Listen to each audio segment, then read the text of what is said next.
Salut les gars, j'espère que vous allez bien. Vous êtes sur la chaîne du Tale of the Tape. Vous connaissez, normalement je fais toujours des vidéos où je compare les combattants pour les combats à venir. Mais là, je vais faire un décryptage de deux personnes qui, à mon sens, parlent, mais ne sont pas des connaisseurs du MMA. Il faut juste écouter les bêtises qu'ils racontent à longueur de journée concernant un potentiel match entre Thomas Spinal et John Jones. Alors avant, il disait que Jones avait peur de Thomas Spinal. Et maintenant, on va écouter le ramassis de conneries qu'il raconte et on va essayer de répondre de manière très objective parce que nous sommes les connaisseurs du MMA. Eux, ils ont découvert le MMA qu'en 2020 avec le confinement. Et depuis le confinement, ils font beaucoup de vidéos. Ça marche pas. En tout cas, ils ont créé leur petit buzz. Mais à un moment donné, il va falloir leur répondre parce que dire des bêtises comme ils disent, là, on peut pas se taire. J'arrive pas. On m'a envoyé en fait un extrait de leur vidéo. Du coup, j'ai regardé et franchement, je peux pas aller jusqu'au bout. Donc je me suis juste arrêté là en plein milieu là et on va analyser ensemble et ensuite on va répondre. Mais il avait pas ça chez les light heavyweight et contre Stipe Miocic, à part ce magnifique Osotogari qui déclenche un peu à... Enfin, c'était très intelligent de sa part, mais c'était opportuniste. Et même lui, il l'avait dit, c'était pas sur le coup, sur le moment, c'était pas prévu. Alors que toutes les autres tentatives de takedown sur Miocic... Alors, lui, déjà, là, il nous fait passer, en fait, John Jones pour un ultra débutant qui ne fait pas exprès de faire ses coups. Tu sais, il fait pas exprès. Il parle, en fait, du premier takedown que John Jones fait. Et John Jones l'aurait fait, mais sans faire exprès. C'était pas prévu au programme. Donc, je l'ai fait, mais c'était pas prévu. Et ensuite, il va nous ajouter, on va écouter. Elle était prévue, ont été arrêtés par Stipe, tu vois. Et c'est ça qui, moi, m'inquiète aussi un petit peu. Donc voilà ce qu'il dit, c'est qu'en gros, tous les takedowns que John Jones aurait tenté par la suite, qui étaient des takedowns que John Jones voulait vraiment, finalement, ceux-là, ils n'ont pas marché. Donc en fait, il nous fait passer vraiment John Jones pour un débutant, quelqu'un qui ne maîtrise pas vraiment son art, en fait, tu sais. On va continuer, vous allez voir, ça va rentrer encore plus profond dans ce qu'ils vont raconter et ensuite on va revenir sur certaines paroles qui tenaient l'année dernière et on va s'arrêter là. Dire qu'à part un moment où tu vas être opportuniste, et effectivement il le peut, John Jones, parce qu'on l'a dit, le gars il a toute cette expérience qui parle pour lui. C'est vrai que te dire qu'un Stipe Miocic qui oui est un bon lutteur, mais c'est pas le... Si on vous parle, et si même vous définissez Stipe Miocic, c'est pas ce qui vous vient en premier. Si Stipe arrive à tout stopper, à part ce moment où John Jones a été opportuniste, je me dis contre Thomas Spinal, qu'est-ce que ça va donner? Et c'est pour tous ces trucs là qui font que je suis pas confiant du tout en fait, tu vois, et que là... Ouais, on n'est pas confiant aussi dans ta connerie. Donc en fait, en gros, là, il veut nous faire croire que Stipe Miocic était donc normalement un combattant qui était pas un lutteur, donc assez facile à envoyer au sol, mais que Thomas Spinal, attention, Thomas Spinal, il serait, selon eux, un lutteur reconnu. Attention, on peut pas l'emmener au sol, c'est vraiment, il est vraiment trop fort, Jones ne pourrait pas. Ces mecs-là, en fait, tu vois, ils parlent, mais ils ont oublié, en fait, c'est qui John Jones. Non, ils ont pas oublié c'est qui John Jones. Eux, ils ont découvert John Jones quand John Jones devait se battre contre Cyril Gane. C'est là qu'ils ont commencé à faire leur devoir et ils se sont rendus compte c'est qui John Jones. Ils savent pas c'est qui ce mec-là. Ils savent pas c'est qui l'a affronté. Il parle de... Oui, il n'a pas réussi à mettre Miocic, donc il ne pourrait pas mettre Thomas Spinal. Les gars, est-ce qu'on doit vous rappeler que ce mec-là a tenu la dragée haute à un gars qui s'appelle Daniel Cormier, qui était le meilleur lutteur de l'histoire de l'UFC. C'est l'un des meilleurs lutteurs de l'histoire de l'UFC, en tout cas chez les lourds, avec Cain Velasquez, c'était l'un des meilleurs de l'histoire. Cain Velasquez n'a jamais réussi à faire un seul truc à John Jones. N'a jamais réussi à le mettre au sol. John Jones, par contre, il l'a mis plusieurs fois au sol. Plusieurs fois. Il le met au sol, il le tape, il le maîtrise, mais totalement. Mais ces mecs-là, ils ont totalement oublié. Mais on va continuer encore. Go. L'avantage aussi qu'il avait, c'est que sur le plus grand échantillon qu'on a eu, c'était contre un Stipe Miocic qui lui aussi était assez vieillissant, assez lent et qui a paru, pas perdu, mais assez hésitant dans sa prise de décision qu'on n'avait pas. Retenez bien ce qu'il vient de dire.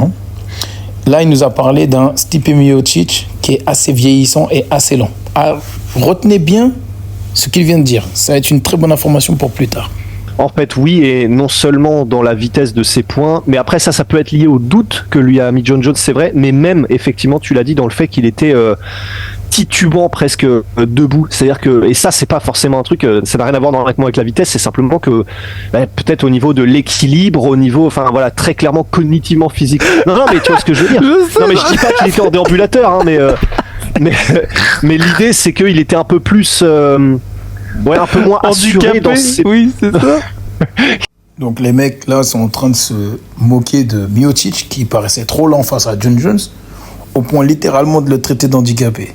Et après ils font les grands connaisseurs, les mecs qui connaissent le MMA et ils savent même pas que c'était... En fait c'est juste que John Jones paraît tellement facile qu'on a l'impression qu'en face de lui les gens sont nuls. En fait, moi, là, de toute façon, qu'on soit très clair, s'il y a un combat, je pense que je mets Thomas Spinal gagnant, effectivement. C'est simplement que je me dis, Alors, vous avez bien entendu, hein. S'il y a un combat entre Jones et Thomas Spinal, ils mettent Thomas Spinal gagnant.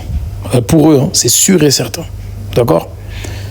L'année dernière, à la même époque, Cyril Gane, on va essayer de retrouver ce que eux disaient sur Cyril Gane. Et quand Cyril Gane devait se battre contre Thomas Spinal, on va juste essayer de retrouver ce qu'il disait. D'accord ? Allez. Thomas Spinal non plus, il n'a jamais affronté quelqu'un comme Cyril. Et pour le coup, je sais que là, du coup, on est dans une dynamique un peu frustrée avec Cyril qui avait refusé Thomas Spinal à Paris. On était en mode, allez, quand même, et machin. Mais n'oublions pas quand même qu'il y a eu le knockdown contre Tuivasa de Cyril, mais à part ce knockdown, personne, jamais, n'a été capable de battre Cyril debout. Personne. En pied-point ou en MMA. Et surtout qu'après le knockdown, on a eu Cyril en mode énervé qu'on n'avait jamais eu avant, tu vois. Et ça, ça c'était pas mal. Et aussi, donc en fait, vas-y.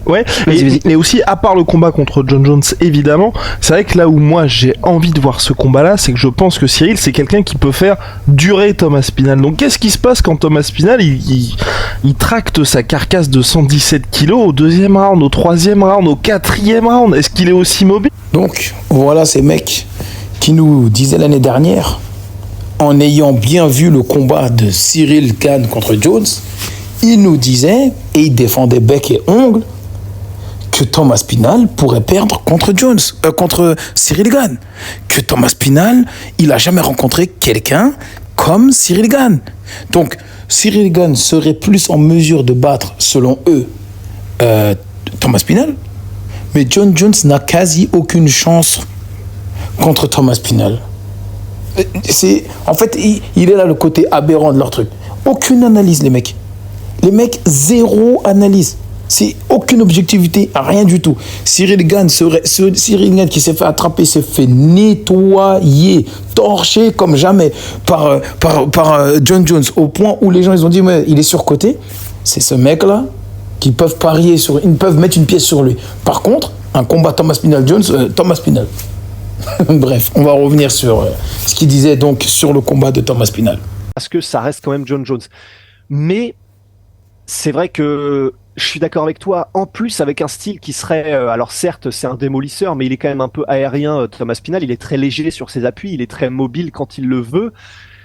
C'est sûr qu'un mec qui est mobile, mais qui est mobile à 115 kilos, qui a une puissance de destroyer, et qui, si en plus il arrive à le mettre au sol, John Jones, il a commencé par le jiu-jitsu brésilien quand même, Thomas Spinal. Il a commencé par ça. C'est un peu à la Ilia Topuria. Il a découvert ensuite le striking, la boxe anglaise et puis tout ce qui va bien. Mais son premier amour et ce pourquoi son père l'a entraîné depuis qu'il est tout minot, c'est le grappling, c'est le sol. Et apparemment, en Angleterre, tout le monde dit c'est n'importe quoi le niveau de sol de Thomas Spinal. Donc, alors ça, ce sont, oui, des bruits de couloir et oui, mais enfin bon, on a vu ce qu'il fait contre Volkov, on a vu ce qu'il fait contre Arlovski dès que ça commence à chauffer un peu. Alors, vous vous souvenez quand je vous avais demandé de garder une information, quand ils ont dit donc que Stipe Miocic était un mec vieillissant. Mais là, ils nous font les éloges d'une victoire de Thomas Spinal en 2022 contre un Andrei Arlovski vieillissant. Ils ne le disent pas, ça, par contre. Quand Arlovski se bat contre Aspinall, Arlovski, il avait 43 ans. Arlovski, je le connais depuis que je regarde l'UFC. En 2003, Arlovski était déjà là. Arlovski se battait pour le titre pour le titre poids lourd en 2003.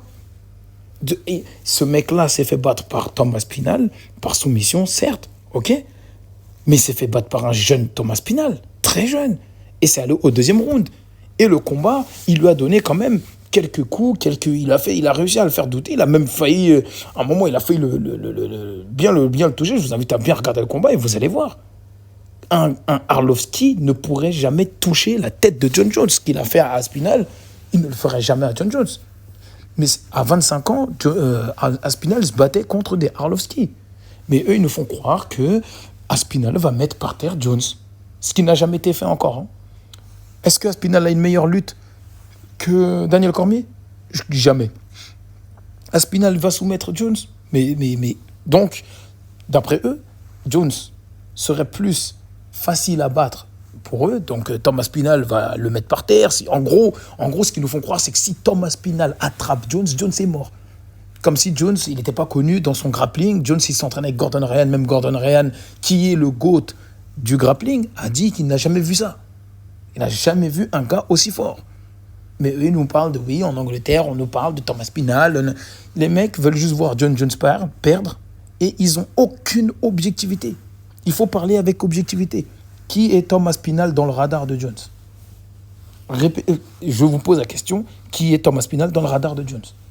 Thomas Pinal ressemble juste à d'autres combattants qu'on a, qui montent, qu'on a l'impression qu'il pourrait lui donner des difficultés. Et à la fin, quand il va le battre, on dira juste « Oh, mais lui, il était surcoté ». Comme à l'époque où eux, ces mecs-là, disaient que Jones a chaud de Cyril Gane. Quand il y a eu le combat contre Cyril Gane, juste avant le combat contre Cyril Gane, c'est ces deux mecs-là qui disaient que Cyril Gane a toutes ses chances de battre Jones. Parce que Jones n'a jamais affronté quelqu'un d'aussi rapide, d'aussi grand, d'aussi lourd. C'est sa première fois qu'il va être en lourd, contre un gars très technique, contre un gars qui est intouchable. C'était ces mecs-là qui disaient que Jones allait se faire, en tout cas, qu'il allait perdre, ou en tout cas que ça allait être un combat très difficile pour lui. On a tous vu ce qui s'est passé. Les mecs n'ont aucune objectivité. Mais regardez bien, écoutez bien ce qu'ils vont dire là. Là, ça va être le plus intéressant et je vais m'arrêter là parce que ça sert à rien de continuer à torpiller une ambulance parce que ces mecs-là, à part s'enfoncer et causer leur propre tombe, je ne sais pas ce qu'ils font. Bou, on a vu ce qu'il fait contre absolument tout le monde dès qu'il décide. Bon, allez, fin du game, j'ai envie de rentrer chez moi. Bon, allez, je le mets au sol, je le soumets. Il le peut. Et moi, c'est vraiment ça, en fait. Ouais, entre parenthèses, vous avez entendu ce qu'il a dit. Que genre, en gros, ils nous font croire que Thomas Pinal, c'est the greatest of all time. Genre, Thomas Pinal, c'est simple, c'est un gars, quand il a envie d'arrêter le combat, il l'arrête. Oh, j'en ai marre, c'est bon, j'ai envie de rentrer chez moi, hop, je te soumets. Les gars, si Thomas Pinal était aussi fort. Donc, en gros, résumons. Jones, aujourd'hui, a peur de Thomas Pinal, d'accord. Rappelons les faits. Pourquoi John Jones est monté chez les poids lourds? C'était quoi la raison pour laquelle John Jones est monté chez les poids lourds? Il est monté chez les poids lourds pour attraper un seul mec, Francis Ngannou. C'est le seul gars qui défie Francis Ngannou. Maintenant, je vais poser la question à tous ceux qui disent Jones a peur de Aspinall, il va perdre contre Aspinall. Je vous demande un pronostic entre Francis Ngannou et Thomas Pinal. Est-ce que même vous voyez ce combat durer? Je pense qu'on est tous d'accord, on est tous unanimes là-dessus de se dire que Francis Ngannou, il va destroy Aspinall. Tout le monde est d'accord ou pas? Maintenant, Francis Ngannou contre Jones. Est-ce que vous êtes si sûr que Jones va perdre contre Ngannou? Parce que Aspinall, c'est sûr et certain qu'il va perdre. Ngannou contre Aspinall, on ne le regarde même pas. Mais Ngannou contre Jones, c'est sur ça que les gens ils vont se lever. Les gens, s'ils se lèvent pour regarder Ngannou et Aspinall, ils vont regarder comment Ngannou il va gagner. Mais s'ils regardent contre Jones, ils vont regarder comment Jones il va faire pour... Est-ce que Jones va perdre ou est-ce qu'il va gagner? Les mecs, ils ont oublié. Ils ont oublié que Jones a affronté des ceintures noires. Il les a soumis. Jones est le premier et le seul gars qui a soumis Rampage Jackson. Rampage Jackson que personne ne pouvait soumettre, qui a affronté les meilleures ceintures noires. C'est le mec qui a pris la ceinture à un mec qu'on appelait Shogun Roi, parce que les gens ont oublié. Shogun Roi, à l'époque, c'était un titan, ceinture noire, Muay Thai de fou. Il s'est fait surclasser par un petit mec de 23 ans, qui n'avait même pas encore l'expérience qu'il a aujourd'hui. Mais aujourd'hui, on nous fait croire que Thomas Pinal est attention, c'est la kryptonite de Jones, il va le battre. Dans quel domaine est-il plus fort que Jones? Enfin bref, je vais m'arrêter là. Je vous laisse regarder, si vous voulez regarder le reste de leur ramassis de conneries. C'était le tape of the tape. Et bon, bah, à la prochaine.